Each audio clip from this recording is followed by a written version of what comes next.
Hello class 7 learning with a প্রিয়ার। আজকের আয়োজনে তোমাদের জন্য থাকছে ইউনিট 4 এর লেসন 6 এবং আমাদের পেজ নাম্বার হচ্ছে 37 আর এই লেসনটার নাম হচ্ছে মোরালিটি শপ বা নৈতিকতার দোকান। তো শুরুতে আমরা কিছু কিওয়ার্ডস বা মূল শব্দ দেখতে পাচ্ছি। প্রথমটা হচ্ছে প্রাইস ট্যাগ। প্রাইস ট্যাগ মানে হচ্ছে যে ছোট্ট কাগজে আমাদের দামটা লেখা থাকে, হ্যাঁ, সেটাকে আমরা বলি হচ্ছে প্রাইস ট্যাগ বা মূল্য চিরকুটও আমরা বলতে পারি। এরপর রয়েছে হচ্ছে কনসেন্স। কনসেন্স মানে হচ্ছে বিবেক। এরপর রয়েছে হচ্ছে ফ্রিক। ফ্রিক মানে হচ্ছে ধ্বংসন করা। হ্যাঁ, ধরো তুমি কোনো একটা খারাপ কাজ যদি করে থাকো, তখন তোমার বিবেক তোমাকে কি করবে? তোমার বিবেক তোমাকে পীড়া দিতে থাকবে বা ধ্বংসন করতে থাকবে।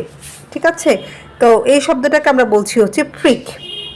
তো আমরা পার্ট এর যে ইনস্ট্রাকশনটা আছে সেটা আগে পড়ে নিচ্ছি। দেখো এখানে বলছে যে read the conversation to know about the morality shop. Conversation মানে হচ্ছে কথোপকথন, নো মানে হচ্ছে জানা, অ্যাবাউট মানে হচ্ছে সম্পর্কে, আর মোরালিটি শপ মানে হচ্ছে নৈতিকতার দোকান। অর্থাৎ নৈতিকতার দোকান সম্পর্কে জানার জন্য এই যে এখানে যে কথোপকথনটা দেওয়া আছে সেটা পড়ো। Then answer the following questions.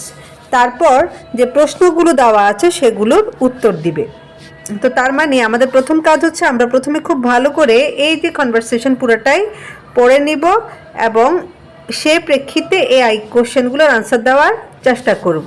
তো চলো আমরা পড়াটা শুরু করি।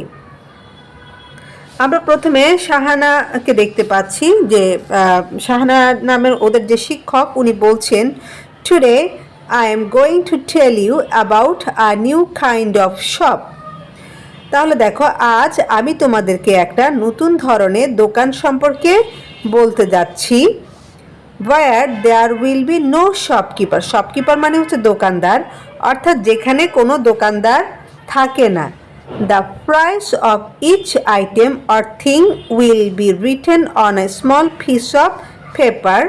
প্রাইস মানে হচ্ছে দাম, ইচ আইটেম মানে হচ্ছে প্রত্যেকটা দ্রব্যের, হ্যাঁ, উইল বি রিটেন মানে লেখা থাকবে, on a small piece of paper মানে একটা ছোট্ট কাগজে। অর্থাৎ এখানে সমস্ত বা প্রত্যেকটা দ্রব্যের দাম একটা ছোট্ট কাগজে লেখা থাকবে।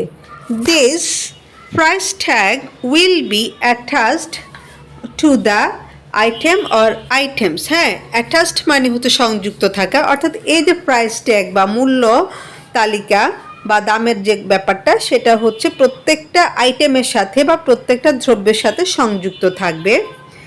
You will pick an item you like. তুমি তোমার পছন্দ মতো সেখান থেকে কি করবে? যে কোনো দ্রব্যই নিতে পারবে। And look at the price tag, এবং কি করবে? মূল্য তালিকার দিকে বা ওই মূল্যের দিকে তাকাবে। And put the money in the box kept there, এবং সেখানে যে একটা বক্স রয়েছে টাকাটা তুমি সেখানে রেখে দিবে। And the thing is now yours. যখন তুমি টাকাটা রেখে দিবে তখন থেকে এবার জিনিসটা কি হয়ে গেল? তোমার হয়ে গেল।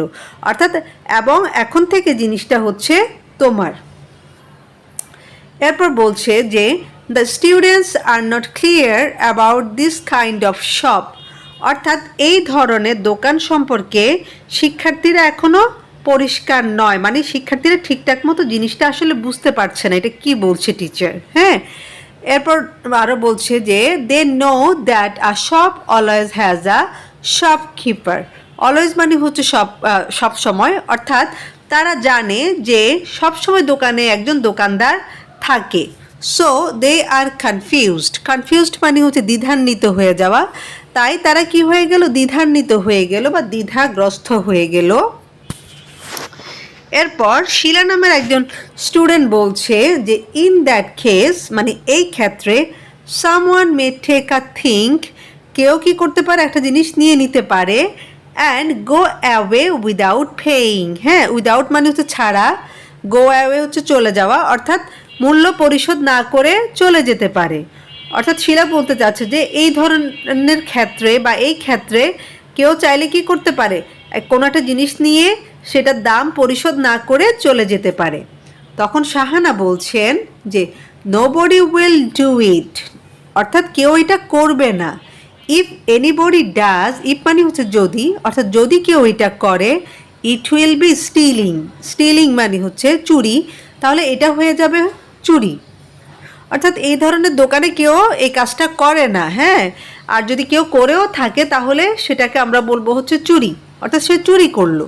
এরপর রাতুল বলছে who will see them stealing, মানে তারা যে চুরি করছে কে এটা দেখবে, যেহেতু দোকানদারি নাই তাহলে চোরকে ধরবে কিভাবে বা দেখবে কিভাবে। তো শাহানা বলছে কনসেন্স মানে বিবেক, কনসেন্স মানে হচ্ছে বিবেক। Do you know what conscience is, তোমরা কি জানো বিবেক কি? ওকে, ঠিক আছে।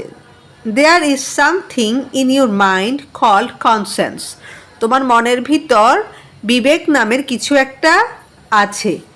It tells you whether your actions are right or wrong. Whether মানে হচ্ছে যদি না, আর অ্যাকশন মানে হচ্ছে কর্মকাণ্ড, অর্থাৎ এটা তোমাকে বলবে যে তোমার কাজকর্মগুলা কি ঠিক নাকি ঠিক না। ওয়েদার বলতে আমরা দুটোর মধ্যে যে কোনো একটা কিছুকে বুঝাই, অর্থাৎ এটা তোমাকে বলবে যে তুমি যে কাজটা করছো বা তোমার যে কর্মকাণ্ডগুলো রয়েছে সেগুলো আসলে ঠিক নাকি ভুল।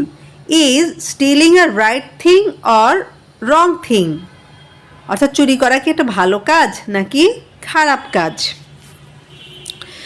এরপর দেখো 38 পেজে চলে যাচ্ছি আমি। তো ম্যাডাম যেহেতু জিজ্ঞেস করছে যে চুরি করা কি ভালো কাজ নাকি খারাপ কাজ, তখন সব স্টুডেন্টরা মিলে আনসার দিচ্ছে যে রং থিং মানে খারাপ কাজ বা ভুল কাজ। এবার শাহানা বলছেন যে then your conscience will tell you, then মানে হচ্ছে তারপর, অর্থাৎ তারপর তোমার বিবেক তোমাকে বলবে this is the wrong thing, এটা একটা ভুল কাজ বা খারাপ কাজ। You must not do it, তোমার এটা করা মোটেই উচিত না।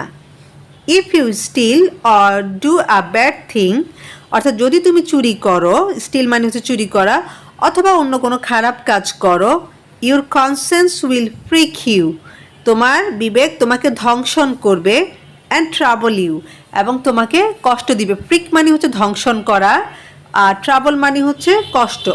অর্থাৎ তুমি যদি কোনো ধরনের খারাপ কাজ করে থাকো, তুমি তোমার নিজের কাছে লজ্জিত থাকবে এবং তোমার সবসময় মনে হতে থাকবে যে না আমি তো কাজটা ঠিক করিনি, আমি তো একটা ভুল কাজ করেছি। হ্যাঁ, এই যে বিবেকের একটা ধ্বংসন আমাদের ভিতর কাজ করে। এরপর বলছে and you will never have your peace of mind, এবং তুমি কখনোই কি পাবে না, তোমার মনে কোনো শান্তি পাবে না।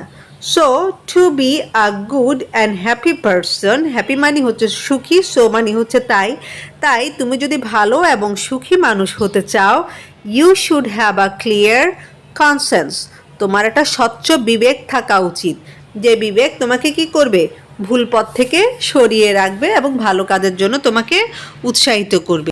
বর্তমানে অনেক স্কুলে তোমাদের মতো শিক্ষার্থীদের মাঝে বিবেকবোধ জাগিয়ে তোলার জন্য এই ধরনের মোরালিটি শপের ব্যবস্থা করা হয়েছে।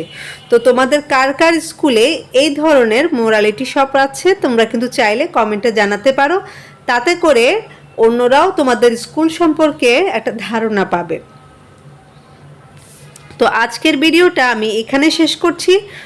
পরবর্তী টপিক নিয়ে খুব শীঘ্রই হাজির হব তোমাদের মাঝে ইনশাল্লাহ। সে পর্যন্ত তোমরা প্রত্যেকে ভালো থাকো, সুস্থ থাকো, আর লার্নিং উইথ এ প্রিয়ার সাথেই থাকো। আল্লাহ হাফেজ।